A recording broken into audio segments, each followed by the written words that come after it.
오늘 이 고백 위에 하나님께서 이 한성환교회를 그리고 우리 안에 성전을 세우신 줄 믿습니다. 할렐루야. 오늘 그 하나님을 우리 바라보며 그 능력의 하나님을 찬양합시다. 크신 내 주님, 강하신 주님, 그 어느 누구보다 더 높은 주는 치료자, 크고 놀라운 주님, 주님. 크신 내 주님, 강하신 주님, 그 어느 누구보다 더 높은 주는 치료자, 크고 놀라운 주님, 주님.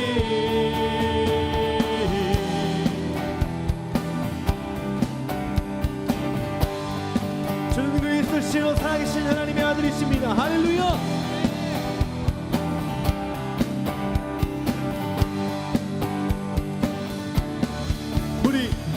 우리 포도주 되고 눈먼 자 눈을 뜨네, 주밖에 없네, 주밖에.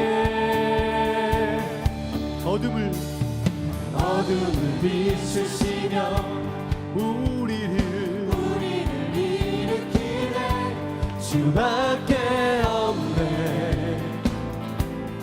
주밖에. 크신 내 주님, 강하신 주님, 그 어느 누구보다 더 높은 주는 치료자, 크고 놀라운 주님, 주님.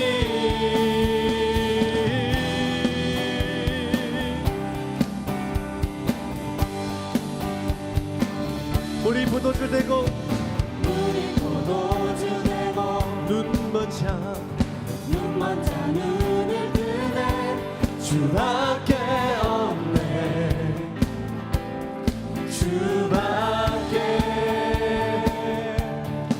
어둠을 비추시며 우리를 일으키네, 주밖에 없네, 주밖에. 크신 내 주님, 강하신 주님, 그 어느 누구보다 더 높은 주는 치료자, 크고 놀라운 주님, 주님. 크신 내 주님,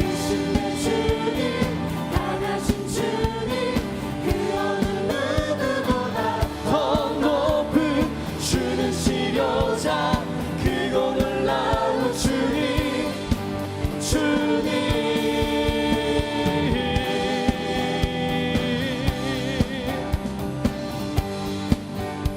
우리 예수 그리스도 능력의 하나님이십니다. 할렐루야.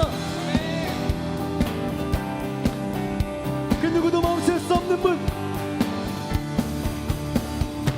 그 누가 멈추리요, 주가 함께 하시면, 그 누가 대적하리, 주 함께 하시면, 그 누가 멈추리요, 주가 함께 하시면, 그 누가 대적하리, 주 함께 하시면.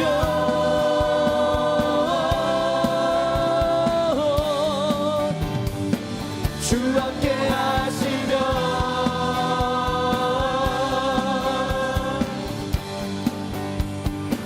크신 내 주님, 강하신 주님, 그 어느 누구보다 더 높은 주는 치료자, 크고 놀라운 주님, 주님. 우리 한번 더 선포하며 크신 내 주님, 강하신 주님, 그 어느 누구보다 더 높은 주는 치료자, 크고 놀라운 주님, 주님. 한번 더 크신 내 주님, 강하신 주님, 그 어느 누구보다 더 높은 주는 치료자, 크고 놀라운 주님, 주님. 한번 더 크신 내 주님, 강하신 주님, 그 어느 누구보다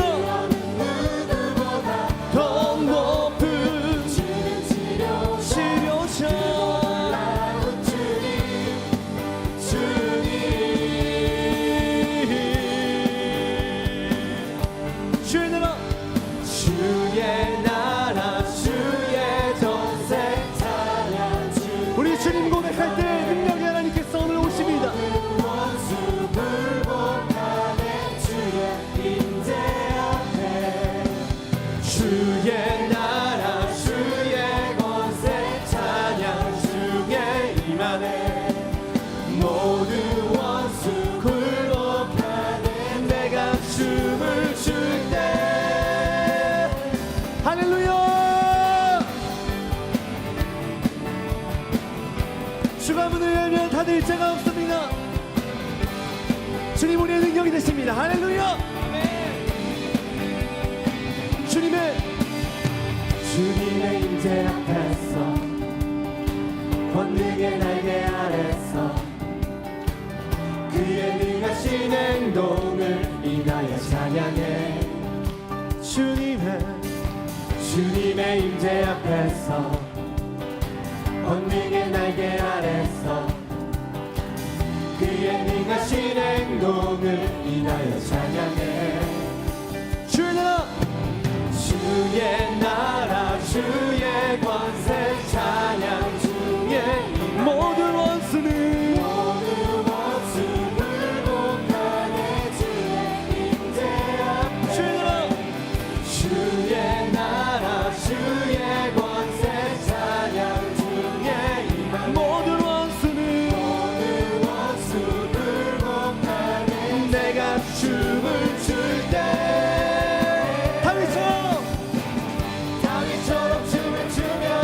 전심으로 주를 즐거워하라. 모든 만물들아 찬양하라. 영원히 다윗처럼 춤을 추면서 전심으로 주를 즐거워하라. 모든 만물들아 찬양하라.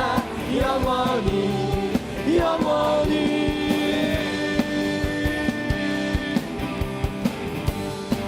우리 한 번 더 고백할까요? 주님의 임재 앞에서 권능의 날개 아래서 그의 능하신 행동을 인하여 찬양. 우리를 구원하시고 우리를 지키시는 주님의 임재 앞에서 권능의 날개 아래서 그의 능하신 행동을 인하여 찬양해. 주의 나라 주의 권세 찬양 중에 임하네. 모든 원수는 주의 임재 앞에 주의 나라 주의 권세 찬양 중에 임하네. 모든 원수 굴복. 어떻게요? 내가 춤을 출 때 할렐루야.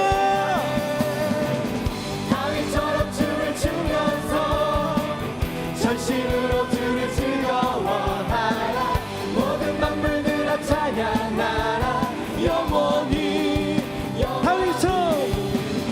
다윗처럼 춤을 추면서 전심으로 주를 즐거워하라. 모든 만물들아 찬양하라. 영원히 한 번 더 다윗처럼 춤을 추면서 전심으로 주를 즐거워하라. 모든 만물들아 찬양하라. 우리 한 번 더 다윗처럼 춤을 추면서 전심으로 주를 즐거워하라. 모든 만물들아 찬양하라. 영원히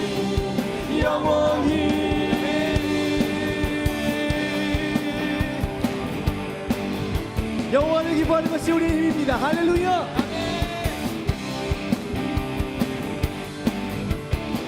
우리 찬양과 기쁨의 박수 올려드립시다. 예. 주님 우리가 주님을 찬양합니다. 할렐루야.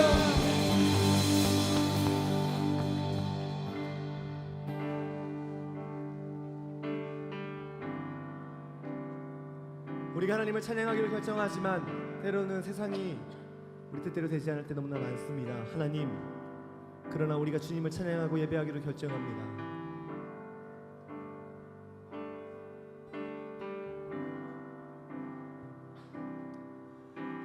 세상의 유혹 시험이 내게 몰려올 때에 나의 힘으론 그것들 모두 이길 수 없네.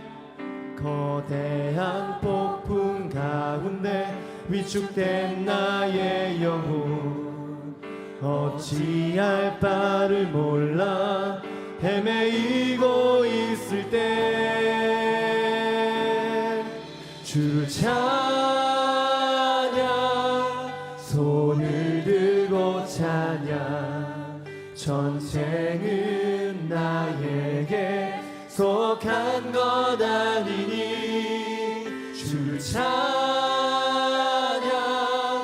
손을 들고 찬양 전쟁은 하나님께 속한 것이니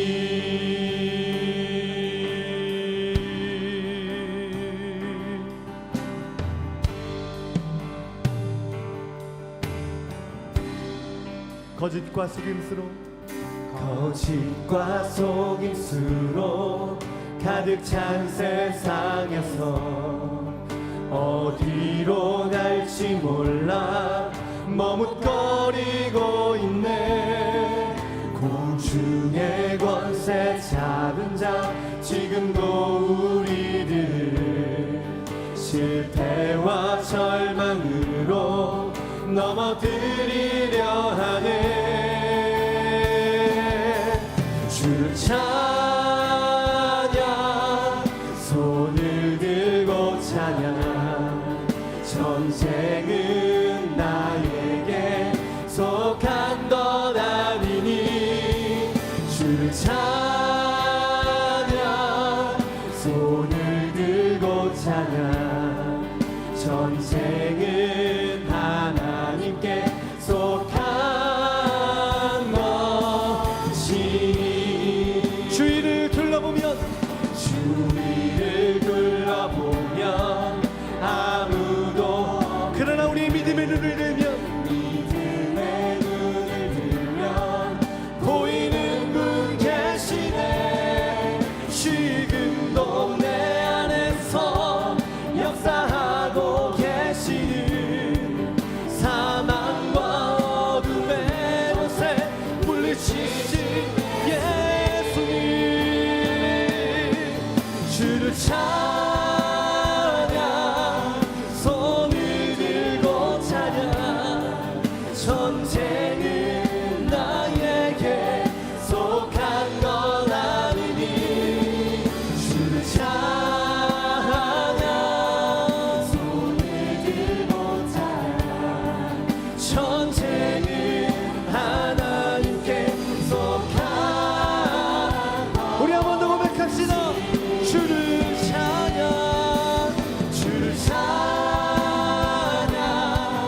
손을 들고 찬양 전쟁은 나에게 속한 것 아니니 주를 찬양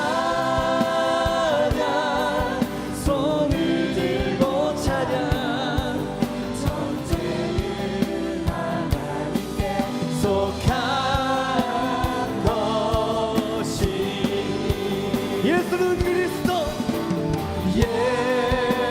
예수는 그리스도 예수는 주 하나님의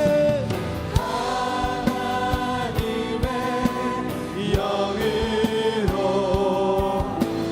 경배 우리 한 번 더 예수님을 선포합시다 예수는 그리스도 예수는 내 삶의 구원자 예수 내 삶의 주 하나님의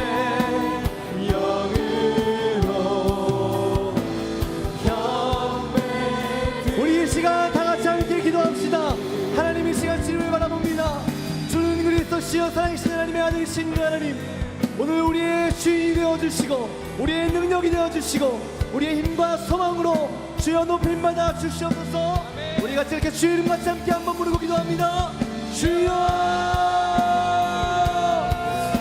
만왕의 왕 되신 하나님 오늘 우리 가운데 통치하여 주시고 오늘 우리의 예배 가운데 고백하는 이 고백이 우리의 삶의 고백되게 하여 주시옵소서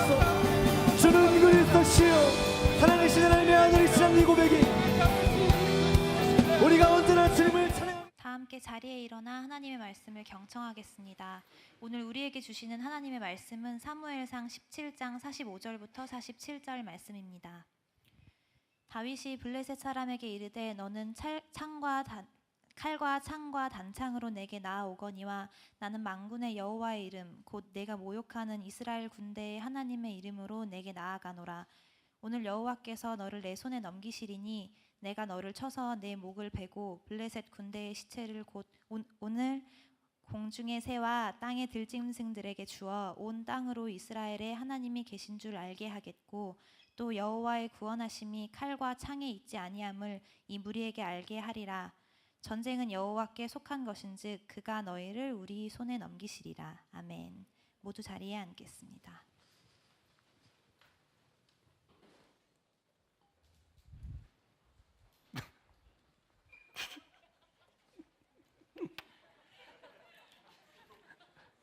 귀한 동이라는 거죠?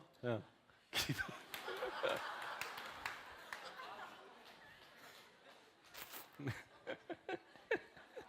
네, 그래요. 이렇게 열렬히 환영해 주셔서 감사합니다. 오늘 성호 형제 기도가 너무 마음에 들어요. 외롭지 않게 좋은 사람들 많이 붙여주시고 이제 아멘 했습니다. 네, 그래요. 성호부터. 예. 감사합니다. 네, 감사합니다. 2주 동안 이제 말레이시아를 다녀왔습니다. 말레이시아에 가서 이제 알파 코스에 대해서 이런 것 저런 것들을 이제 배우게 됐어요. 그냥 구경한 게 아니라 이제 알파 말레이시아 또 알파 아시아 퍼시픽이라고 하는 오피스에 가서 출퇴근하면서 이제 그 사람들로부터 이제 배워왔어요. 나중에 이제 제가 또 말씀드릴 때가 올 겁니다. 제가 이제 앞으로 어떤 변화가 있을 것 같긴 한데 나중에 시간이 되어서 말씀드릴 때가 되면 때가 되면 말씀드릴 거고요. 제가 뭐 청년교회를 떠나거나 그럴 일 없을 거니까 걱정 안 하셔도 됩니다. 2주를 비웠더니 이제 그런 소문이 난대요. 그 동생 이제 안 오는 거 아니냐, 이제 청년교회 이제 서은성 선생님 넘겨받는 거 아니냐. 절대 그렇지 않습니다. 자, 여러분들 두고 어디 가지 않으니까, 그러니까 가라는 식으로 이제 던지는 것 같아요. 안 왔으면 좋겠다는 식으로.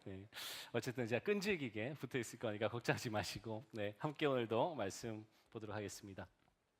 방금 읽었던 말씀이 어느 부분에 나오는지는 이따가 이제 자세히 볼 거예요. 그래서 여러분들 이제 성경책 있으신 분들은 펴시고 그리고 없으신 분들은 스마트폰으로 사무엘상 17장 열어두시면 되겠습니다. 사무엘상 17장 열어두시고 함께 했으면 좋겠습니다. 여기 제 건가요? 네. To play our part입니다. 오늘 영어 제목이에요. 그렇죠? 여러분 주보를 보시면 영어로 제가 주보에 기재를 해놨습니다. 이유가 있어요. 번역을 해도 되지만 이 동사에 제가 꽂혔습니다. To play, 이제 play라는 동사죠. play라는 동사가 다이어입니다. 그렇죠? 뜻이 굉장히 많아요. 그 뜻이 많은데 이걸 조금 줄여 보니까 다음과 같은 4가지 군이 나와요. 이 4가지 군, 제가 뭐 영어 잘하시는 분들 앞에서 이거 하니까 조금 민망하긴 한데 한번 볼게요. 사전에 있는 그대로니까요.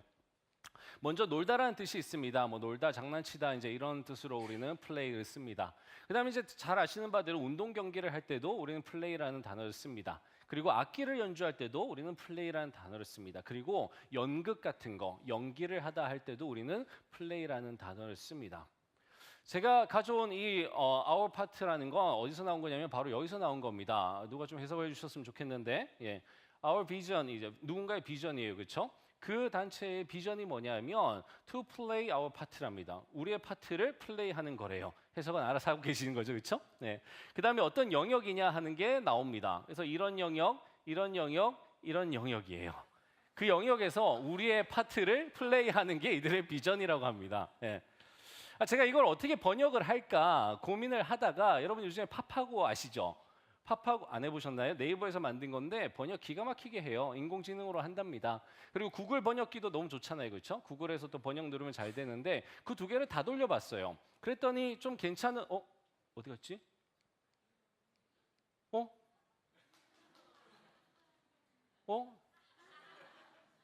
여기 있었는데, 네. 팝하고라는 이제 번역이 이제 이걸 어떻게 번역을 했냐면요, 이런 거예요. 우리의 비전은 우리의 부분을 감당하는 거래요. 네, 우리의 역할을 감당하는 건데 플레이가 아까 여기서 감당하다라는 건 없었잖아요, 그렇죠? 그런데 그 파파고에서는 감당하다로 번역을 하더라고요. 너무 괜찮은 번역인 것 같았습니다. 어떤 부분이냐면 더 네이션스를 우리는 국가라고도 번역할 수 있지만 민족이라고도 번역하고 기독교 안에서 온 열방, 모든 민족 이렇게 쓰잖아요. 그렇죠? 그러니까 민족의 복음화입니다. 이반젤라이제이션이 복음화예요. 민족의 복음화에 있어서 우리의 영역을 담당하겠다는 겁니다. 그 다음에 또 어떤 영역이냐면 Revitalization of the Church입니다. 교회의 활성화, 재활성화, 활성화를 위해서 우리의 영역을 감당하겠다는 겁니다. 그 다음에 마지막이 뭐냐면 Transformation of Society입니다. 사회의 변혁을 위한 우리의 영역을 감당하겠다는 겁니다. 여러분 이게 어느 단체의 비전인지는 감이 오시죠, 그렇죠? 제가 말레이시아 다녀왔으니까 당연히 알파 인터내셔널의 비전입니다. 알파라고 하는 프로그램, 지금 우리가 직튠도 하고 있고 캠튠도 하고 있는데 이 프로그램은 국내 것이 아닙니다. 수입한 거예요. 영국 런던에서부터 시작이 되었고요. 알파 인터내셔널이 있고 인터내셔널 밑에 산하 기관들 중에 대륙별로 지부가 있습니다. 그 중에 아시아 퍼시픽이 있고 그 밑에 알파 코리아가 있고 또 한국에 있는 많은 교회들이 알파를 하는 거예요. 그 알파라고 하는 기관이 가지고 있는 비전이 바로 이거라고 하는 겁니다. 제가 한국말로 다 번역을 했는데 그게 사라져 버렸어요. 자, 우리의 비전은 바로 우리의 영역을 감당하는 거래요. 너무 좋았어요. 뭐가 너무 좋았냐면 밑에 있는 내용들은요, 대부분의 교회나 기독교 단체들, 선교 단체들이 다 부르짖는 겁니다.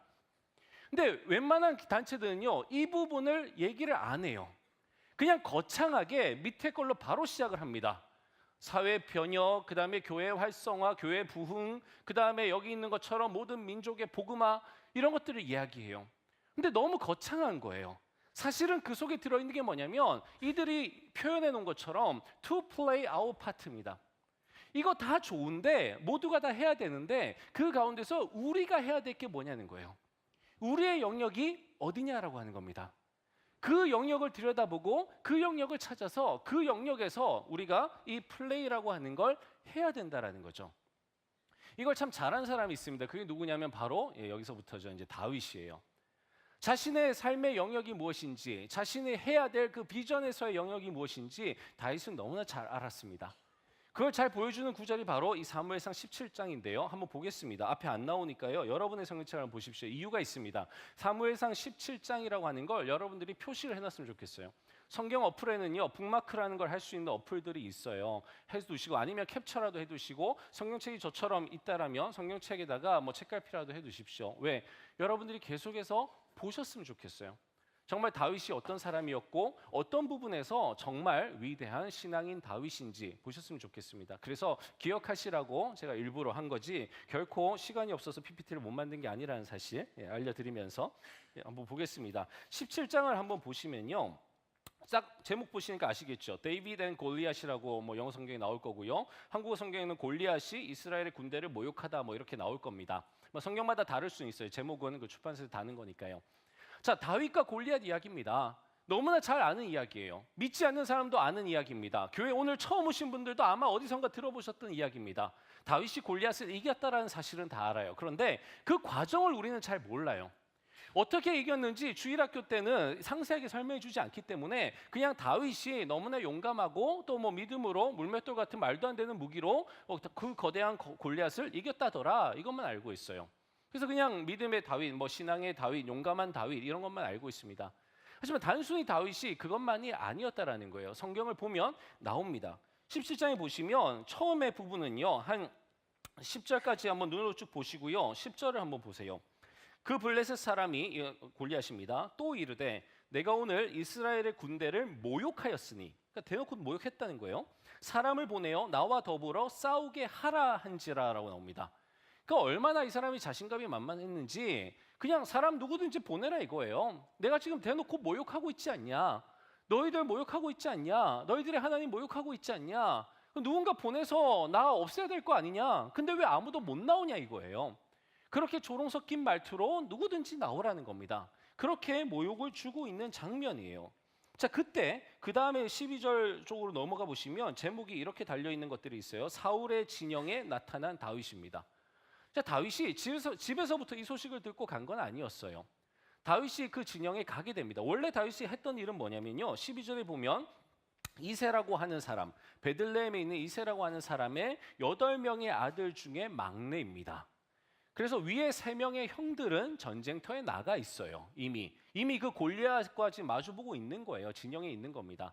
다윗은 그렇지 않았어요. 그냥 자기 양들을 돌보고 있었습니다. 아버지의 양떼를 돌보고 있었어요. 그런데 이 다윗이 이제 양을 칠 때, 아버지의 양을 칠 때에 아버지가 심부름을 보냅니다. 형들이 거기 있으니까 형들이 먹을 것과 또 형의 그 동료들이 먹을 것들을 좀 싸서 가져가서 나눠주라는 거죠. 그래서 짐꾼과 함께 갑니다. 가가지고 거기서 이제 짐꾼 기다리라 그러고 이제 나눠주는 거죠. 근데 그때 뭔가를 엿듣습니다. 뭘 엿드느냐? 거기 군인들이 이제 야 지금 현상금이 걸렸어라는 거예요. 저 골리앗의 목을 베는 사람, 골리앗이 지금 나오라 그러잖아요. 근데 아무도 못 나가거든요. 나가서 골리앗을 무찌르는 사람에게 뭐도 주고 막 이러는 거예요. 사울 왕이 그걸 다 내건 겁니다. 그래서 이제 다윗이 솔깃한 거예요. 그때 이제 형한테 딱 걸리죠. 딱 걸려가지고 너 양 안 치고 왜 여기 왔어? 근데 양 치는 사람한테 다 맡기고 왔다고 성경에 돼 있거든요. 다윗은 자기 역할을 다 감당하고 지금 와 있는 겁니다. 그리고 아버지의 심부름이라고 하는 자기 역할을 또 감당하러 와 있는 거예요. 근데 다윗이 워낙 잘했는지 몰라도 형이 좀 시샘을 한 것 같습니다. 또는 어린 동생이라서 그랬던 건지도 모르겠습니다. 어쨌든 걱정하는 말투였는지 아니면 뭐 비난하는 말투였는지 모르겠지만 형은 다윗에게 너 여기 왜 왔어? 뭐 이러고 있습니다.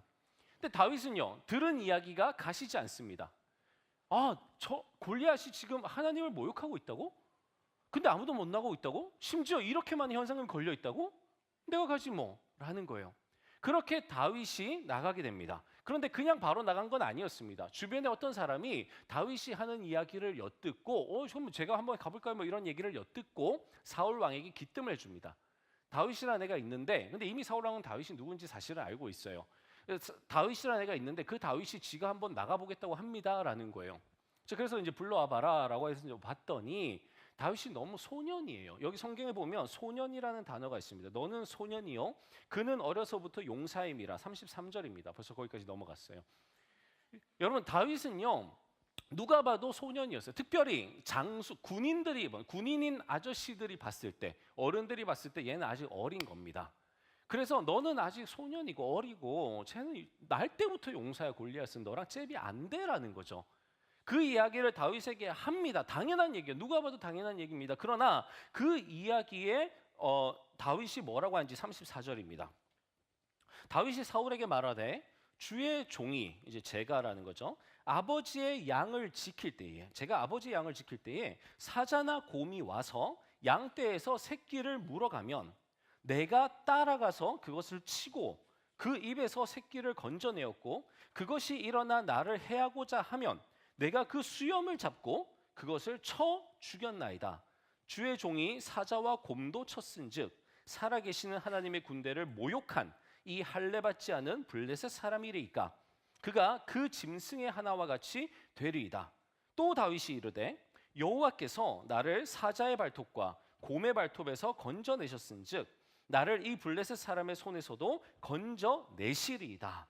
이 얘기를 딱 하자 그 다음에 뭐라고 나와요? 사울이 다윗에게 이르되 가라 여호와께서 너와 함께 계시기를 원하노라 라고 얘기합니다. 여러분 사울은 왕입니다. 그리고 장수입니다. 이 군대를 이끌고 있는 사람이에요. 전쟁터에서 뼈가 굳은 사람입니다. 그리고 사울은요 키가 다른 사람보다 한 자 더 컸다 그래요. 어떻게 보면 뭐 골리앗만큼은 아니지만 누구보다 기골이 장대했던 사람이에요. 누가 봐도 그냥 군인입니다. 그런 사울이 봤을 때에 이 다윗이라고 하는 어린 소년 같은 애가 처음에는 못 믿어왔어요. 그러나 이 다윗이 하는 고백을 한번 들어보세요. 사자와 곰을 쳐 죽였대요. 이것이 거짓말이었다라면 아마 그런 장수의 눈에서 봤을 때 다 들통났을 겁니다. 야, 너 거짓말하지 뭐 구라치지 마 이러면서 이제 집에 가 이렇게 했겠죠.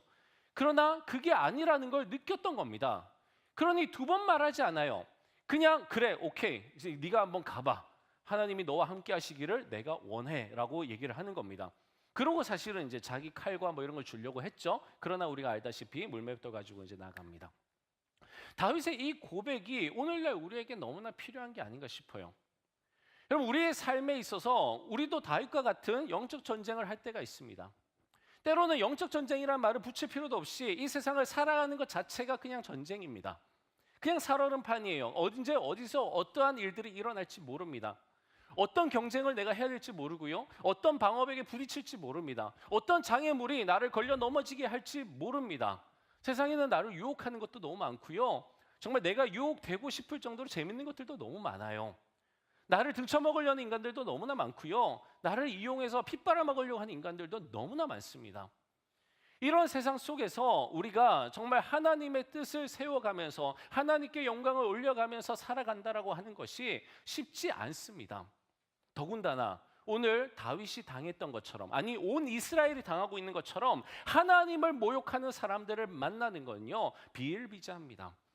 이제 우리 주변에는요 하나님을 알지 못하거나 아니면 하나님을 대놓고 욕하거나 이런 사람들이 우리 주변에 너무나 많습니다. 일전에도 한번 제가 설교를 하면서 전했지만 이제는요 타 종교에 대한 존경심 또는 존중감이 별로 없어요. 사람들이 말을 너무 함부로 합니다. 특별히 그 가운데서도 기독교라고 하는 이 종교는 정말 동네 북입니다. 여기저기서 막 짓밟히고 있어요. 여러분들 SNS 하시잖아요. 안 하는 사람이 어디 있겠어요. 그 SNS를 타고 계속해서 돌아요. 그런데 안 좋은 일들만 계속해서 돌아다닙니다. 좋은 일들은 이슈가 안 되죠. 기자들이 그걸 실을 리가 없어요. 안 좋은 것들만 다 싫습니다. 그럼 우리는 그걸 또 열심히 퍼나릅니다. 여러분 그렇게 해서 우리뿐만 아니라 믿지 않는 사람들도 이미 다 알아요. 그걸 씹어대기 시작을 합니다. 자, 그 가운데서 내가 신실한 크리스천이에요. 전도라는 걸 하고 싶어요. 하나님을 드러내고 싶어요. 내가 하나님을 믿는다라는 것도 드러내고 싶어요. 내 신앙이라도, 전도는 둘째치고 내 신앙이라도 고백하고 싶어요. 다른 사람들 앞에. 그러나 민망해서 못하겠어요. 쪽팔려서 못하겠어요. 그 사람들이 어떻게 반응할지, 어떻게 모욕감을 줄지 그게 두려워서 못하겠어요. 왜 우리가 생각해도 부끄러우니까요. 여러분 이스라엘 백성들은 지금 이스라엘 군대는요. 지금 다윗 말고 다른 사람들은 하나님을 모욕할지라도 어떻게 해야 될지를 몰랐어요. 하나님을 믿는 사람으로서의 자기들의 그 역할과 하나님을 믿는 사람으로서 자기들이 무엇을 플레이해야 될지를 이 사람들은 잘 몰랐어요. 물론 머리로는 알고 있었겠죠. 나가서 싸워야죠. 어떻게 되든 덤벼야죠. 하나님이 함께 하셔서 이긴 전쟁도 있을 거 아니에요. 그러니 얼마든지 가봐야죠. 옛날에 사람들이 어떻게 하나님의 사람들이 싸워왔는지 다윗 이전에도 전쟁들이 있었잖아요. 그 전쟁 기사를 이 사람들이 몰랐을까요? 다 알죠. 왜 모르겠어요? 하나님이 이스라엘 민족, 자기들의 선조들에게 어떻게 해오셨는지를 모를까요? 다 알죠. 간증이 없었을까요? 다 있죠. 믿음의 선배들, 영웅, 히어로 같은 레전드 다 있죠. 그러나 지금 골리앗 앞에서 이들은 두려워 떨고 있는 겁니다. 오직 다윗만이, 어린 소년이라고 치부해버렸던 바로 그 이쁘장이 생긴 다윗만이 하나님이 누구신지를 분명히 알았고 하나님의 자녀로서의 자기가 어떻게 해야 되는지를 분명히 알았던 거죠. 그래서 마땅히 자기가 감당해야 될 자신의 영역을 감당하기 시작을 하는 겁니다. 다윗이 돈에 눈이 멀어서 사울의 딸과 결혼하려고 그 현상금 때문에 달려든 게 아니라는 건 다윗의 고백을 통해서 우리는 알 수 있습니다. 다윗이 이렇게 고백할 수 있었던 건 이미 어린아이가 아닌 거예요. 영적으로 신앙적으로는 더 이상 어린아이가 아닌 겁니다. 물론 육체적으로도 사자와 곰을 때려잡았다는 건 어린아이라고 볼 수는 없겠죠. 우리가 생각하는 것 같은 꼬마는 아닐 겁니다.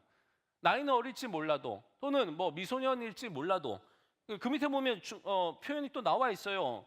얼굴이 어땠는지 이런 것들이 나와 있거든요. 어떻게 생겼는지. 근데 그렇다 할지라도 아마 힘은 삼손처럼 셌을지도 모르고 타고난 군인이었을지도 모르겠습니다.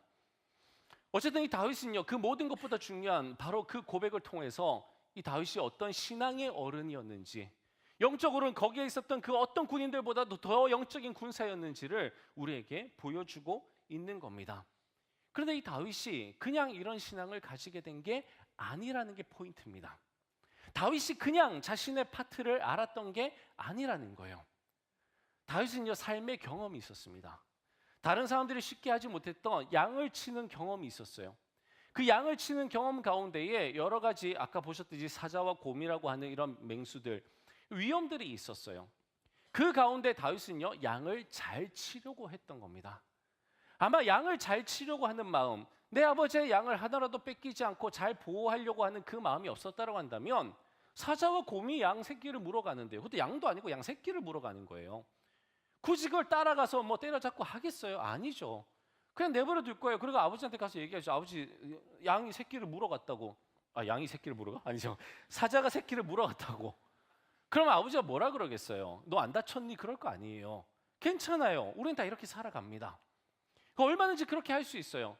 하지만 다윗은요, 책임감도 있었고 그 책임감 이전에 아버지의 그 일에 대한 어떤 사명감도 있었던 것 같아요. 그러니 정말 그 위험을 무릅쓰고 갔던 것 같아요. 달려들었던 것 같습니다. 그런데 그냥 어떻게 달려들까요? 그렇죠? 자기의 힘만 믿고는 쉽게 하지 못하는 일입니다. 오늘날 뭐 총이 있는 우리들도 그렇게 쉽게 하지는 못합니다. 그럼 뭐가 있었을까요? 본인의 능력에 대한 확신이 있었겠죠. 내가 사자와 곰을 때려잡을 수 있다라는 확신이 있었을 겁니다. 그 확신은 또 어디서 나왔을까요? 또 다른 경험들이 있었을 겁니다. 물론 지금부터는 추측이에요. 성경에 나오진 않습니다. 그러나 그냥 다짜고짜 그냥 무대포로 달려간 건 아닐 거라는 거예요. 다윗의 그 경험들을 통해서 다윗은 알아갔을 겁니다. 자신이 어떠한 힘이 있는지, 하나님이 또 어떻게 도우시는지. 그리고 그 경험, 마지막에 사자와 곰을 때려잡았던 그 경험이 자신의 인생에 어떻게 보면 정말 확신을 가질 수 있는, 내가 누구하고도 싸워서 하나님이 도우신다라고만 한다라면 내가 이길 수 있다라고 하는 확신을 주게 됐을 거예요. 우리가 살아가면서 이런저런 크고 작은 산들이 나옵니다. 여러분 가운데 목자를 해보신 분들은 좀 아실 텐데요. 목자를 해보면 사람을 만나잖아요. 목원들을 만난다는 거죠. 이 목원들 가운데에 내가 충분히 이렇게 딜링할 수 있는 사람들이 있어요.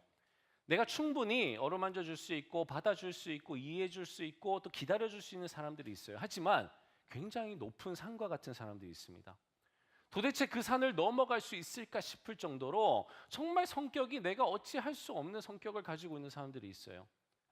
정말 내가 어떻게 감당해 주지 못하고 끌어안아 주지 못할 모난 사람들이 있습니다. 그런 사람들 볼 때마다 마음이 아파요. 어떻게 해야 될지 모르겠어요. 어떻게 헤어져 나와야 될지 모르겠고 어떻게 그 사람을 변화시켜야 될지 모르겠어요. 그런데 그런 사람들을 만나면서 기도하면서 울면서 뭐 때로는 하나님 제발 저 사람 다른 목장 가게 해주세요. 뭐 이런 기도도 했다가 하나님 내가 그만둘까요? 이런 기도했다가 그러면서 하나님께서 그걸 용납 안 하시죠. 왜? 서로 같이 깎아 가시려고 같이 그렇게 모난 사람들끼리 모인 거거든요. 그렇게 서로 다듬어져 갑니다. 그럼 아프다가 어느새 내가 그 사람을 감당하고 있다라는 걸 알게 돼요. 그렇게 그 사람을 감당하고 난 뒤에 서로 내가 이 사람을 용납하고 있고 용서하고 있고 이해하고 있고 품어주고 있는 거예요. 더 이상 그 사람에 대한 욕을 하지 않고 짜증내지 않고 그러고 있어요. 때로는요 그런 사람이 내 눈에 이제는 이뻐 보이기까지 합니다. 그래서 내가 나는 이제 모든 사람을 다 감당할 수 있을 것 같아 라고 해서 회사를 딱 갑니다. 그럼 거기에 더 큰 산이 이렇게 있어요. 더구나 상사 막 이렇게 돼 있어요. 교회에서는 그런 계급도 없었는데 목원이었는데 회사 갔더니 상사예요. 여러분 산 넘고 산입니다. 산 넘고 산. 계속 그렇게 와요. 그러나 이 사람은 한 번의 그 경험을 통해서 두 번의 도전을 할 수 있습니다. 만약에 또 다른 산을 넘었다라면 그래서 정말 내 인생에 내가 감당하지 못할 인간은 없겠구나. 진짜 내가 성인 군자가 된 것 같은 그런 기분이 든다라면 또 다른 높은 산이 왔을 때에 내가 한번 도전해 볼 수 있는 마음이 또 들겠죠. 오늘의 다윗처럼요. 여러분 다윗이 알았던 건 하나님이라고 하는 존재였어요. 그 하나님이라고 하는 존재가 어떤 능력을 가지고 계시는지를 알았습니다. 그 하나님이 무엇을 하시길 원하는지를 다윗은 알았습니다. 그 하나님의 비전 안에서 내가 무엇을 감당해야 되는지를 다윗은 알았습니다. 양을 칠 때도 알았고요. 골리앗 앞에서도 알았습니다. 양을 칠 때 아무도 알아주지 않죠. 그냥 양치기입니다. 그냥 부모님의 양을 치는 거예요. 양치기 뭐 대부 뭐 양치기의 재벌 마크 주커버그 뭐 이런 거 아닙니다. 그냥 자기 아버지의 양을 치는 사람이에요. 그러나 그 작은 일이라고 볼 수 있고 하찮은 일이라고 볼 수 있고 평범한 일이라고 볼 수 있는 그 일을 하면서 자신이 무엇을 해야 될지를 알았던 거예요. 그랬기에 골리앗 앞에서 자신이 무엇을 해야 될지를 아는 겁니다. 이게 바로 다윗의 위대함이에요. 어디에 있든지 나중에 다윗은 왕이 됩니다. 그렇죠? 왕이 되었을 때 다윗은요 왕으로서 자신이 무엇을 해야 될지 자신의 파트를 알았어요. 그리고 양치기는 할 수 없던, 그리고 이제 막 골리앗을 무찔렀던 애송이는 할 수 없는 이스라엘이라고 하는 나라를 이끌면서 그 주변 나라들까지 평정해 가면서 하나님 앞으로 올리는 그 역할을 해냅니다. 왕이지만 제사장과 같은 역할을 해내고요. 왕이지만 예언자와 같은 역할을 해냅니다. 하나님의 그 비전을 이루는, 하나님의 나라를 이루어내는, 보여주는 바로 그 일들을 해냅니다. 이게 다윗의 변천사예요. 우리도 마찬가지입니다. 우리도 어린아이가 있었고요. 청소년 때가 있었고요. 20대가 있었고 30대가 있습니다. 40대가 있고 50대가 60대가 있고 아직도 우리에겐 더 남아 있어요. 오늘 여러분들이 20대 초반이라면 여러분들이 어떤 하나님을 알고 그 하나님의 비전을 알며 그 안에서 나의 역할이 뭘까? 그걸 고민하셔야 돼요. 대학생으로서 고민하셔야 돼요. 직장인으로서 고민하셔야 됩니다. 여러분들이 30대라면 이미 20대를 지나왔어요. 그 사이에 삶의 경험이 있습니다. 다들 똑같이 경험했었던 고등학교까지 말고요. 뭔가 이제 사회인으로서, 어른으로서, 장년으로서, 성인으로서 내가 경험했던, 남들과는 조금 다른 길을 걸어오셨다면 그 경험 더 풍부하겠죠. 그 경험이 있습니다. 그러면 그 경험을 뒤돌아보면서 나의 영역이 뭔지를 찾으셔야 돼요. To play our part를 하기 전에 to find our part를 해야 됩니다. 찾으셔야 돼요. 찾기 위해서 몸부림치셔야 됩니다. 내 영역이 뭘까? 내가 믿는 하나님이 이 세상을 어떻게 건설하고 계시며 어떻게 이끌고 계시는지 그 비전을 먼저 찾으셔야 되겠죠. 그 비전을 붙드셨다면 그 비전 안에서 나는 무엇을 해야 될까 찾으셔야 되겠죠. 왜요? 우리가 지어진 목적이 그거잖아요. 우리가 지어진 목적이 내 편한 대로, 내 좋을 대로, 내 쾌락을 누리며 살다가 잘 먹고 잘 살았더라 끝 아니잖아요. 우리가 지어진 목적은 하나님께서 이 땅을 향해서 가지고 계신 하나님의 마음을 우리 인간들을 통해서 표현해 나가시는 가운데에 나라고 하는 한 사람이 필요하시는 거예요. 그 한 사람이 이 땅을 누려가면서 또 이 땅 가운데 배워가면서 이 땅을 살아가면서 하나님을 알아가고 하나님과 교제 나누면서 이 땅에서 천국 같은 삶을 살다가 나중에는요 영원한 천국, 죽음을 다 이기고 영원한 천국에 들어가서 하나님과 함께 교제하면서 하나님 만드신 그 땅을 누리며 살아가는 것.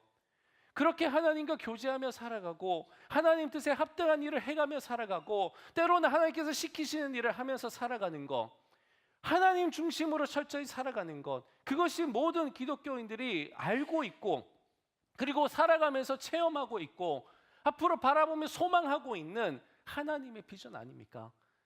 그 비전 안에서 우리가 살아가는 거잖아요. 인정을 해주든 아니면 인정해주지 않든 우리는 기독교인이란 이름으로 예수님의 제자란 이름으로 하나님의 아들과 딸이라고 하는 그 정체성으로 그렇게 고민하며 살아가는 거잖아요. 그럼 해야죠. 내 20대를 이미 다 보내버렸다라면 해야죠. 더 깊이 해야죠. 또 내 30대가 그냥 훅 달아나기 전에 해야죠. 찾으셔야죠. 그래서 내 비전은 뭘까? 내 영역은 뭘까? 나는 이 땅에서 뭘 감당해야 될까? 하나님은 내가 무엇을 감당하시길 원하실까? 물어봐야죠. 찾아봐야죠. 그렇게 시간을 보내셔야죠. 그걸 잘했던 사람이 다윗이라고 하는 겁니다. 문제는 항상 이겁니다. 항상 설교자라든지 강연자들은 정말 레전드급을 얘기를 해요. 정말 그걸 잘한 사람들 얘기를 합니다. 매번 마이크로소프트의 빌 게이츠 얘기를 하고요. 스티브 잡스의 얘기를 합니다. 우린 달라요. 그들과 다릅니다. 위대한 인물이 아니라 우리는 그냥 평범해요. 그럼 평범한 우리는 무엇을 어떻게 해야 될까요? 다윗처럼 골리앗 앞에 설 일이 별로 없습니다. 위대한 일을 애플 같은 회사를 창업해야 될 일이 우리에겐 별로 없는 것 같습니다. 우리는 도대체 어떤 일을 해야 될까요? 어떤 영역을 감당해야 될까요? 여러분 그 고민의 프레임을 좀 바꿔보셨으면 좋겠습니다. 아까 to play라고 하는 그 동사에 다음과 같은 것들이 담겨 있었습니다. 그렇죠? 악기 연주를 생각을 해보세요. 모든 사람이 다 지휘자면 두각을 나타내고 와 스티브 잡스, 빌 게이츠처럼 와 무슨 지휘자 얼마나 좋겠어요. 그렇죠? 그러나 모든 사람이 지휘자일 수 있을까요?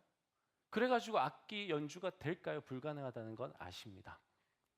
자 그럼 나 지휘자 좋아. 근데 나는 기왕이면 국립 뭐시기 지휘자가 되고 싶어. 독일의 어디 지휘자가 되고 싶어. 미국의 뉴욕의 무슨 지휘자가 되고 싶어. 모두가 다 그런 지휘자 될 수 있나요? 아니요. 일산시향, 성남시향 그런 데도 지휘자가 필요합니다. 우리는 피식거리고 웃을지 모르지만 음악을 하시는 분들에게 있어서는 어쩌면 성남시향의 지휘자가 되는 것만 해도 대단한 일일지도 모릅니다. 여러분 우리는 다 각자 우리의 영역이 있어요.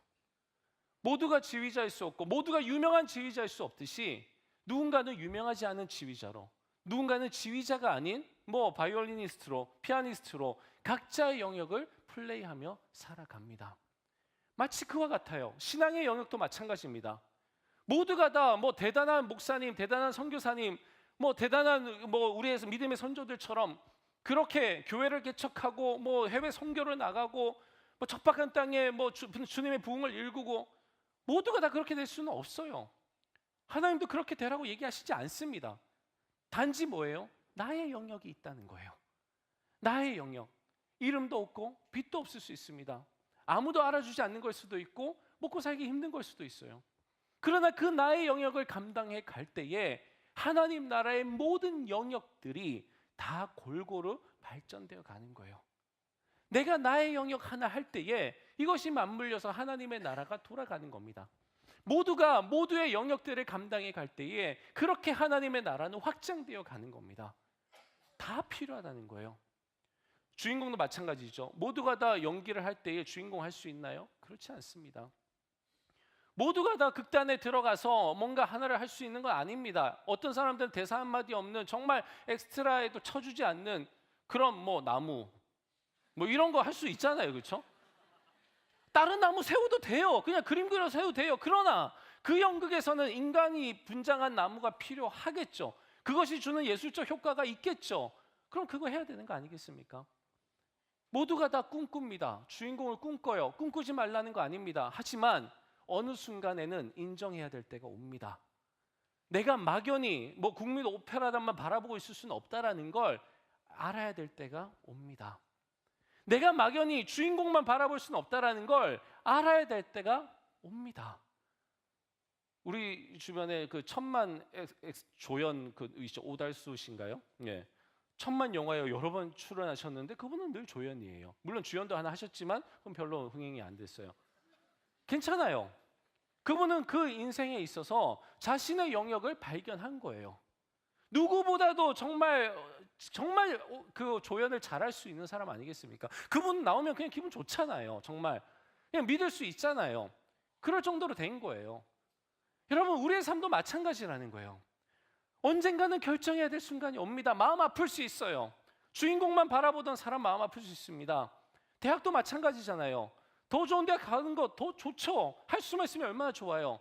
그러나 언젠가는 지금 내가 다니고 있는 대학에 머물러야 된다는 생각을 해야 될 때가 옵니다. 모두가 다 대기업 들어가면 좋죠.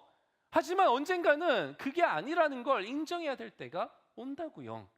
그럼 어떻게 하실 건데요? 대부분 다 거기서 내 영역을 찾지 않고 낙담하고 쓰러져 버립니다. 이 세상에 내가 들어갈 사무실 한 켠에 데스크는 없을 거라고 그냥 치부해 버립니다. 그렇게 포기해 버린다고요. 아니에요. 하나님께서는요, 나를 주인공으로 안 만드셨을 수 있습니다. 하지만 하나님의 비전 안에서, 하나님의 세계 경영 안에서 나를 쓰실 일이 분명히 있다고요. 그 일을 하면서 살아가면 되는 거 아닐까요?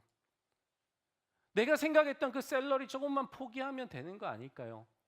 내가 막연히 꿈꿔왔던 목에 뭐 명찰 같은 거 하나 달고 강남 뭐 활보하는 그런 삶, 그것만 포기하면 되는 거 아닐까요? 눈에 보이는 그런 가시적인 것보다 진정 의미 있고 진정 꼭 해야만 할 일들이 왜 없을까요? 모두가 슈터일 수는 없습니다. 농구든 축구든 뭔가 슛을 많이 쏘는 사람들이 있어요. 그들에게 다른 사람들은 어떻게 해요? 패스를 해줍니다. 그 사람들의 인기는 올라가겠죠. 그 사람들의 몸값은 올라갈 겁니다. 하지만 모두가 그렇게 할 수 있는 건 아니에요. 누군가는 패스를 해주는 사람도 필요한 겁니다. 누군가는 정말 공을 잘 가지고 있다가 넘겨줘야 되는 사람이 있습니다. 다른 사람들이 영광 받을 수 있도록. 그나마 어시스트를 한 사람은 그나마 좀 더 각광을 받아요. 그러나 그 어시스트에게 공을 준 사람은 묻힙니다. 그냥 플레이어 중에 한 명이에요. 그러나 그 플레이어 중에 한 명이 있어야지만 어시스트를 할 사람이 나오고 슛을 넣을 사람이 나오는 겁니다. 혼자 하는 게 아니에요. 그러면 감독의 입장에서 생각해 보세요. 이 사람도 필요하고 저 사람도 필요한 겁니다. 하나님이 감독이시라면 우리를 어떻게 바라보실지 생각해 보십시오. 모두가 다 필요한 겁니다. 그래서 하나님께서는 여러분들을 만드시고 여러분들에게 교육을 시키셨고 사람을 만나게 하셨고 환경에 노출되게 하셨고 거기서 배우고 깨닫고 생각하고 그리고 그것들을 이제 나눌 장을 주시는 거예요. 이미 그 장을 찾으신 분들은 그곳에서 여러분들의 그 영역을 잘 감당하시기 바라요. 다윗이 했던 것처럼 잘 그냥 회사를 다니는 게 그 비전을 감당하는 게 아니라요. 그 회사를 잘 다니는 게 비전을 감당하는 거죠. 양을 치는 게 감당하는 게 아니라요. 양을 잘 치는 게 감당하는 겁니다. 군인이 되는 게 감당하는 게 아니라요. 군인이 잘 수행하는 게 감당하는 거죠. 그러면 내가 확신하고 있는 하나님의 비전이 있다라면 거기서 여러분들 잘 감당하려고 노력하십시오. 아직까지 발견하지 못하셨다면 여러분 길을 쓰고 발견하셔야 됩니다. 하루라도 빨리 발견하셔야 돼요. 제가 이번에 말레이시아에 가서 두 가지를 느꼈습니다. 첫 번째는 이 얘기를 하고 마칠 건데요. 첫 번째는 거기에 있는 알파 사람들이었어요. 알파는 NGO 단체입니다. 돈을 버는 단체가 아니에요. 기부금으로 운영되는 단체입니다. 알파에 있는 모든 머티리얼은 다 개발해서 공짜로 나눠줍니다. 그런 것들을 개발하고 나눠주려면 돈이 필요합니다. 그걸 운영하려면 오피스에 사람이 필요해요. 사람에게는 월급을 줘야 됩니다. 그래야 그 사람들이 가정을 꾸리고 살아갈 수 있어요. 물론 그 돈이 많지는 않습니다. 어쩌면 일반 기업들에 비하면 아주 낮은 봉급일 수 있습니다. 하지만 제가 거기서 만났던 알파 사무실에 몸담고 있었던 그 사람들은요, 자신들의 영역이 무엇인지 분명히 알고 있었습니다. 그분들은 다 평신도입니다. 여러분과 같은 그냥 청년들이에요. 조금 나이 드신 분들도 있고 뭐 아닌 아예 어린 청년들도 있습니다. 하지만 그 사람들은 정확하게 비전을 알고 있어요. 자신들이 무엇을 감당해야 되는지 알고 있습니다. 그들 가운데는 높은 학력을 가진 사람들도 있었어요. 번역을 할 만큼 다른 나라 언어를 알고 있는 사람들도 있었습니다. 다른 곳에 갔더라면 더 많은 페이를 받을 수 있는 사람들도 있었어요. 하지만 그들은 자신들의 영역이 무엇인지를 알았고 그 영역을 찾아온 사람들이었습니다. 그런 사람들이 모여서 오피스를 이루고 있어요. 누가 시키지 않아도, 누가 일일이 체크하지 않아도 그들은 그들이 알아서 그들이 해야 될 모든 것들을 하고 있었습니다. 100%, 120%, 150% 하고 있었습니다. 그런 사람들이 있기에 알파 코스를 통한 예수 그리스도의 복음 전도가 오늘날 여기까지 온 거예요. 제가 그분들을 보면서 놀랐습니다. 자기가 하고 있는 일들에 대해서 어떻게 이렇게 잘할까? 어떻게 이렇게 자부심을 가지고 있을까? 어떻게 이렇게 잘 소개할까? 정말 그들이 신학을 한 것 같았어요. 하나님 나라의 가치를 설명하는데 어디서 이렇게 배웠을까? 여러분, 우리라고 왜 몰라야 되나요? 왜 우리라고 머뭇거려야 되고 왜 우리라고 몰라도 괜찮은 걸까요? 그렇지 않습니다. 내가 기독교의 기본 진리를 모르고 하나님 뜻이 뭔지 모르겠고 비전이 뭔지 모르겠고 오늘 제 설교가 이해가 안 되신다라면 여러분 다 알파 코스 오십시오. 지금 하고 있습니다. 이미 하셨던 분도 하실 수 있습니다. 이따 광고할 겁니다. 여러분 찾아 나서시라는 거예요. 책을 읽으시든 뭘 하시든 그래서 누군가에게 내가 믿는 하나님을 다윗처럼 설명할 수 있도록 내가 믿는 하나님이 이 세상을 향해서 무슨 뜻을 품고 계시는지를 다윗처럼 설명할 수 있도록 그 속에서 내가 정확하게 구별하고 선택할 수 있도록 왜 저울질해요? 모르니까 저울질하잖아요. 확신 없으니까 저울질하잖아요. 저울질 안 하고 선택할 수 있도록 알아야 선택할 거 아닙니까? 알아야 확신을 가지죠. 알아야 투자할 거 아닙니까? 확신이 있어야 올인을 하죠. 확신이 없으니까 여기 기웃 저기 기웃 하는 거잖아요. 그게 우리네 기독 청년들의 삶이잖아요. 왜 그래야 돼요? 말레이시아의 알파 사무실에 있는 청년들은 안 그러는데 왜 한국 땅에 있는 그냥 교회 다니는 회사 다니는 청년들은 왜 그래야 돼요? 여러분 안 그럴 수 있다는 거예요. 믿지 않는 사람 얘기를 하나 하겠습니다. 제가 그 말레이시아에서 저의 친척 형을 만났습니다. 뭐 중학교 이후로 거의 본 적이 없는 형이었는데 말레이시아 이민 와 있더라고요. 그래서 이제 만났습니다. 식사를 하는데요. 그 집에서 잘 살아요. 아파트를 갔는데 한 60평 넘는 것 같아요. 수영장 딸려 있어요. 그래서 수영하고 그랬는데 하여튼 되게 좋았어요. 네. 근데 그런 집에 저보다 4살밖에 안 많습니다. 그럼 40대 초반이거든요. 어떻게 이렇게 돈을 벌었냐? 그간 세월을 모르기 때문에 제가 그 형한테 물어봤어요. 그랬더니 그 형이 제가 아는 데부터 시작을 했어요. 어디냐면 부산 외국어대학교 중국어과입니다. 여러분 서울에 있는 외국어대학교 중국어과도 아니고요. 그냥 부산에 있는 부산 외국어대학교 중국어과입니다. 특별히 알아주는 대학 전혀 아니죠, 그렇죠? 스펙 아실 겁니다. 그 형이 중고등학교 어떻게 보냈는지 뭐 저는 알고 있습니다. 공부 잘하고 이런 사람 아니었어요. 그런데 거기서부터가 출발입니다. 그렇게 중국어과를 가서 중국어를 제대로 한 거예요. 어학연수 갔다 오고 하면서 제대로 중국어를 해서 처음에 들어간 곳은 대기업이 아닙니다. 중소기업에 어디 무역을 하는 곳에 이제 들어갔겠죠. 중국어를 활용해서 할 수 있는 곳에. 그곳에서 잘 한 거예요. 믿는 사람이 아닙니다. 그냥 잘 산 거예요. 그렇게 열심히 했더니 기회가 온 겁니다. 그래서 우리가 아는 삼성이라고 하는 그 대기업에 들어갈 수 있는 기회가 생긴 거예요. 경력직으로요. 그렇게 해서 들어갑니다. 거기서도요. 그냥 사람들이 뭐 이렇게 저렇게 회사 생활만 하고 있을 때 이 형은 처음부터 생각을 했답니다. 나는 사업을 할 거야. 내가 지금 하고 있는 이 분야에서 사업을 할 거야. 그러면 어떻게 해야 돼요? 그 분야를 잘 알아야 되잖아요. 그냥 주어진 일만 해서는 안 됩니다. 그리고 거래처가 있잖아요. 그 거래처 사람들과 관계를 잘 맺는 겁니다. 대부분은요. 삼성 정도 되면 나머지 거래처는 다 을이고 삼성이 갑이잖아요. 그러면 갑질이라는 걸 합니다. 새파랗게 어린 대리들, 새파랗게 어린 과장들이요. 그 거래처의 어른들에게 함부로 대합니다. 그런데 이 형은요. 자기가 사업을 하게 되면 나중에 어떻게 돼요? 각각 을이 바뀌는 거예요. 이 거래처 사람들이 자기가 이렇게 그 거래를 해야 될 사람들이 되는 거죠. 그래서 갑의 위치에 있지만 마치 동등한 을의 위치에 있는 것처럼 친절하게 대해주기 시작을 했습니다. 관계를 잘 맺은 거죠. 그 거래처 사장님들의 마음을 이해해주기 시작을 하고 해낸 거예요. 그렇게 해가다 보니까 인맥이 쌓이기 시작을 한 겁니다. 그래서 정말 적절한 때가 되었을 때 나오게 된 거죠. 나오게 되어서 그 인맥을 가지고 그 열심히 했던 것들을 가지고 자신의 사업을 해나가고 있는 중이었습니다. 그러면서 이 형이 저한테 했던 말이 있어요. 자기가 얼마 안 된 인생이지만 살아보니까 동일하게 부산 외대 중국어과에서 출발했던 친구가 있는데 그 친구는 지금 42살인 지금도 구급 공무원 시험을 준비하고 있답니다. 극단적인 예일 수 있습니다. 그러나 똑같은 출발선 상에서 누가 무슨 생각을 하면서 살아가느냐가 중요한 거예요. 여러분, 하물며 믿지 않는 사람들도 이렇게 자기의 인생을 내 영역이 무엇인가, 내가 가지고 있는 것이 무엇이며 할 수 있는 것이 무엇이며 해야 되는 것이 무엇인가 정하면서 살아가요. 그들의 삶의 영역을 생각하면서 살아갑니다. 하나님이 그 뒤에 없어요. 그 뒤에 백으로 하나님이 안 계십니다. 하나님의 능력 따위는 인정 안 합니다. 하지만 자신의 능력으로 이 세상에서 자기가 짊어져야 될 부분, 자기가 감당할 수 있는 부분을 찾아 나선다라는 거예요. 우리는 믿는 사람들이잖아요. 하나님이란 분이 등 뒤에 있다고요. 다윗이 분명히 알았던 만군의 여호와 하나님이 우리에게 계시잖아요. 이분이 우리의 아버지 되시잖아요. 그러면 일반 사람들이, 하나님을 모르는 사람들이 정말 그 사업에 베팅을 걸고 결단을 하고 할 때처럼 우리는 더 잘할 수 있는 거잖아요. 하나님 믿고 걸어볼 수 있는 거잖아요. 하나님 믿고 걸어가 볼 수 있는 거고, 하나님 믿고 생각해 볼 수 있는 거잖아요. 하나님 믿고 도전해 볼 수 있는 거고요. 하나님 믿고 큰 그림 한번 그려볼 수도 있는 거잖아요.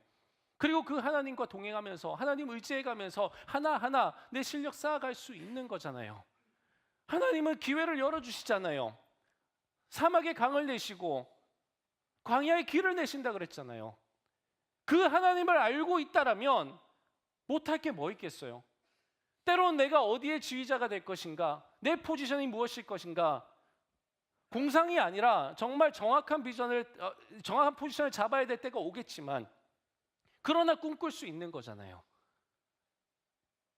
제가 목회를 하면서, 청년 사역을 하면서 제일 답답할 때가 이겁니다. 하나님을 믿자고요. 하나님이 어떤 분이신지를 알자고요. 그 하나님 안에서 내가 설 자리를 찾자고요. 하나님을 모르면 내 자리를 찾을 수 없습니다. 하나님을 알 때 내 자리가 보이기 시작을 합니다. 무엇을 하며 살아야 될지 보이기 시작합니다. 여러분, 하나님을 찾을 수 있는 그 자리에 계십시오. 거기가 출발선입니다.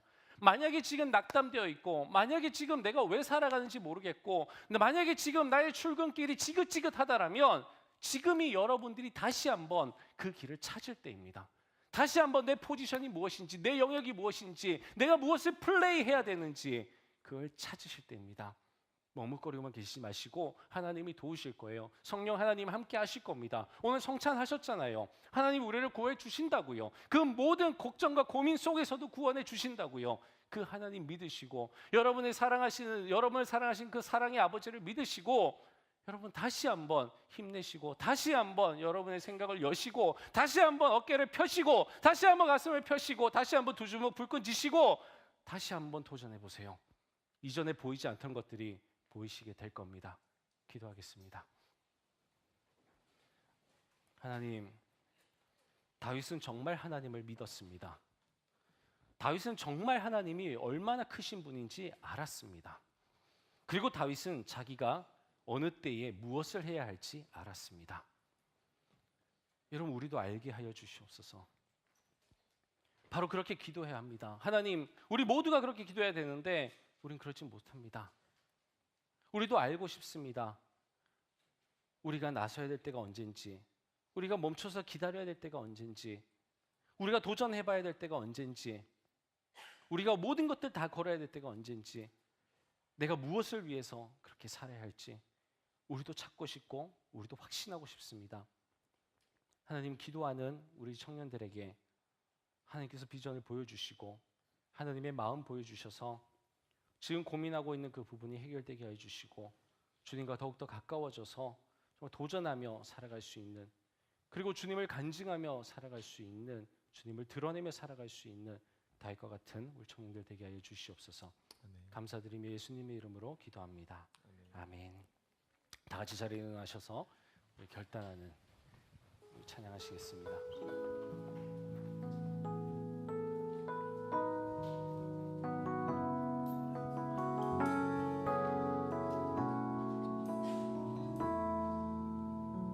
따스한 성령님, 따스한 성령님,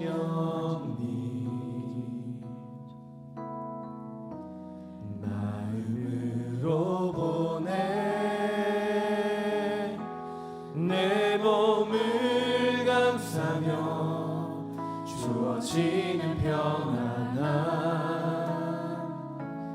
만족함을 느끼네.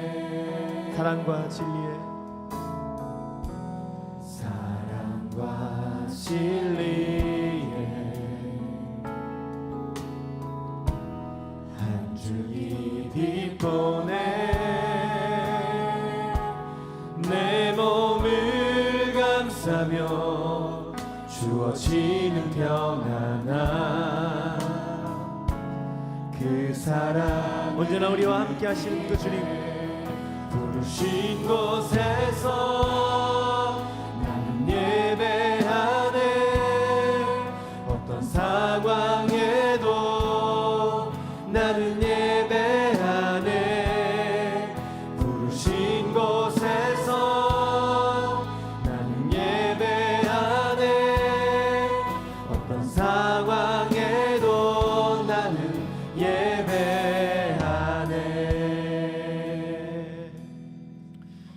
방송실 아까 제 PPT의 제일 마지막 걸 한번 띄워주세요.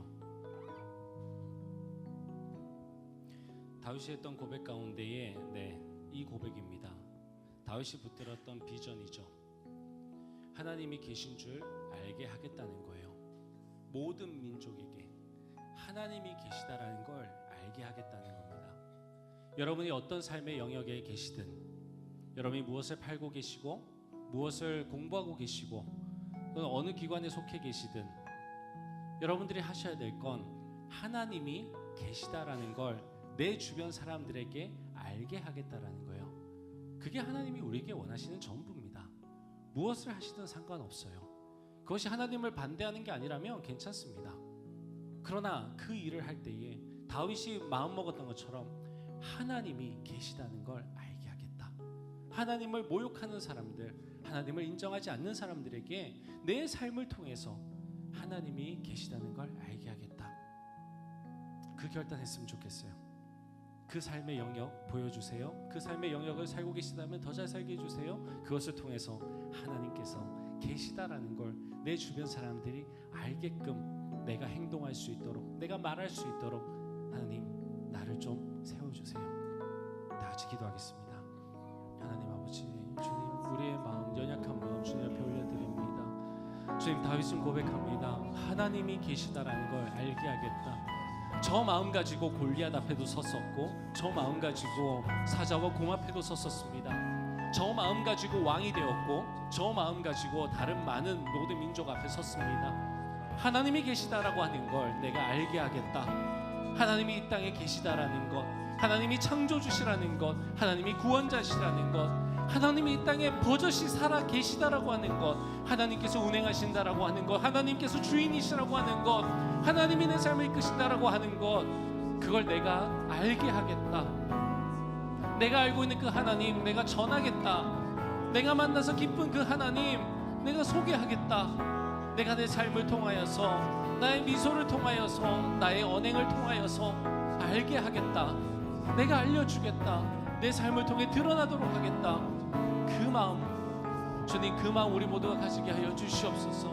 우리 모두가 그 마음으로 살아가게 하여 주시옵소서. 그러나 어떤 자리에서 어떻게 내가 살아야 할지 주님 알려주시옵소서. 내가 어떻게 그 마음을 알고 그 마음을 감당해야 할지 주님 알려주시옵소서.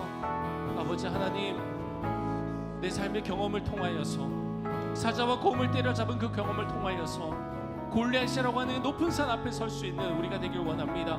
그래서 하나님이 살아계신다라는 것을 보여줄 수 있는 우리가 되기를 원합니다. 힘들고 어렵지만, 넘어야 될 산이 너무나 많지만, 너무나 높지만 그 산들을 넘을 수 있는 용기를 우리에게 허락하여 주시고, 아버지 하나님, 그 산 넘고자 하는 도전 정신을 우리에게 허락하여 주시옵소서. 하나님이 우리와 함께 하시는데 우리가 못할 것이 없습니다. 그 마음 가지고 일어설 수 있도록 새 힘을 허락하여 주시옵소서. 주님을 찬양합니다. 하나님 아버지 감사합니다. 하나님께서 늘 함께 하시는데 우리는 그걸 알고 있는데 아직 그걸 모르는 사람들이 많습니다. 내 삶의 영역에서 내가 만나는 사람들에게, 내 주변에 나와 함께 늘 함께하는 그 사람들에게 하나님이 살아계신 줄 알게 하겠다라는 그 마음가짐으로 새로운 내일을 살기를 원합니다. 새로운 한 주를 맞이하길 원하고 이 새로운 한 달을 결단하길 원합니다. 이제 출근길이 달라지길 원합니다. 퇴근길이 힘이 나길 원합니다. 우리가 머무는 그 시간 동안에 정말 새로운 아이디어가 풍성하게 넘치길 원하고, 우리 진로를 위해서 고민하고 있는 청년들에게 그 진로가 밝히 보이기를 원합니다. 주님, 크신 은혜로 함께해 주시옵소서. 모든 영광 주님께 올려드리고 예수님의 이름으로 기도합니다. 아멘. 우리 주님께 감사와 영광의 박수 올려드리겠습니다. 그리고 우리 주변의 사람들에게도 한번 격려의 박수 하겠습니다. 이제는 우리 주 예수 그리스도의 은혜와 아버지 하나님의 사랑과 성령님의 교통하심이 다윗과 같이 하나님을 제대로 알고 또 하나님의 자녀인 나를 제대로 알아서 하나님께서 원하시는 이 세상 가운데 나의 영역이 무엇인지 알고 그 영역을 잘 플레이해 나가길 원하는 우리 청춘의 모든 청년들과 함께 예비하신 모든 성도님들 위해 이제로부터 영원토록 함께 하시기를 간절히 축원하옵나이다. 아멘. 우리 다시 한번 주님께 영광을 올려드리고 예배 마치도록 하겠습니다.